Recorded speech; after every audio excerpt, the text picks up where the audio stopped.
13 luxury vehicles na mga diskaya ang kinumpiska ng Bureau of Customs kaninang madaling araw dahil wala raw kaukulang dokumento. Pagpapaliwanagin din ng BOC ang kanilang mga tauhan kung bakit nakalusot sa kanila ang mga mamahaling sasakyan. Balitang hatid ni Jomer Apresto.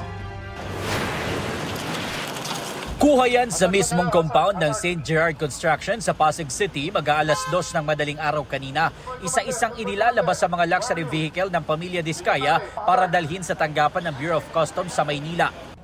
2:37 AM ng madaling araw nang isa-isa ng magdatingan dito sa tanggapan ng Bureau of Customs ang mga luxury vehicle ng pamilya Diskaya. Base sa impormasyon, 1:54 AM kanina na makaalis sa compound ng St. Gerard Construction sa Pasig City ang unang batch na mga ito. May kita din natin na naka-convoy ang mga tauhan ng PNP Highway Patrol Group dito at ilang minuto lang din ay posibleng magdatingan na ang iba pang mga luxury vehicle. Base sa impormasyon, nasa 12 hanggang 13 luxury vehicle ang nakatakdang i-turn over ngayon sa Bureau of Customs.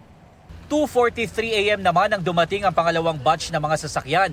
Pasado alas 5 ng umaga nang dumating ang ikatlong batch ng mga luxury vehicle. Ito raw yung mga hindi umaandar kaya kinailangan pang gamitan ng tow truck. Sa kabuuan, 13 luxury vehicle na ang nasa loob ng BOC. Ano lang kami dito for security reason dahil dadalhin dito. Ang info ko dito is warrant of seizure yan kaya tapos dadalhin dito na inisyu ng Bureau of Customs.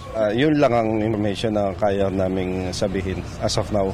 Isinagawa ng Customs ang warrant of seizure and detention sa 13 sasakyang walang katibayang lehitimo umano ang pagkakabili. Bigo raw maibigay ng mga Diskaya ang mga papeles na mga ito sa loob ng palugit na ibinigay ng Customs hanggang kahapon. Una nang kinumpiska ng mga otoridad ang 12 sasakyan ng mga Diskaya matapos magsagawa ng raid sa compound ng St. Gerard Construction noong September 2. Isinuko naman ng pamilya Diskaya ang 16 pa nilang mga sasakyan noong September 4. Ayon sa BOC, i-issuehan ng show cause order ang ilang tauhan nila para maipaliwanag kung bakit nakalusot ang ilang luxury vehicle ng mga Diskaya kahit wala naman itong mga kaukulang dokumento. Jomer Apresto nagbabalita para sa GMA Integrated News.